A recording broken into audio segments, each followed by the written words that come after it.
Sometimes you're just sitting around the house and you're saying to yourself, I want to talk to the President of the United States, but you don't know how. Well, there's a comedian out there who has figured out how to crack that very code. His name is Melendez. He's basically, there he is. He is an impersonator, and he does comedy with the Howard Stern show.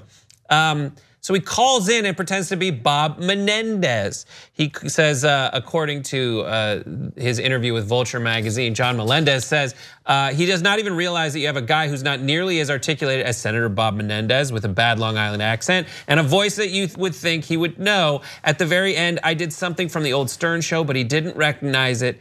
And I think I did Donald Trump a service by exposing how inadequate his screening staff is. And if Jared Kushner was not married to his daughter, he'd be gone. So the whole story is this guy called up, he did various things to try to get through. The one that worked is pretending to be Bob Menendez and going through Jared Kushner to talk to the president.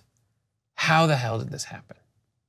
I'm surprised that this doesn't happen more often. Yeah, or perhaps we don't see it covered more often. But there are numbers to the White House. Like you can call. It's just usually you don't have that much time and energy to go through all the loops to get up that chain. So Twitter, right? I did something, got the damage reports Twitter like pulled offline.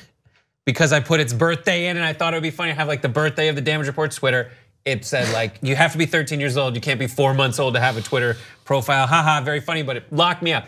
It was impossible to get in touch with anyone at Twitter to be like, hey, here's the reasons that this verified Twitter account or whatever. No one you can do. The President of the United States, it seems like it's easier to get him on the phone than it is to get on the phone to fix a Twitter handle. Well, it's a little scary. You're right. Yeah. You know how hard it is to get those blue check marks. You're right.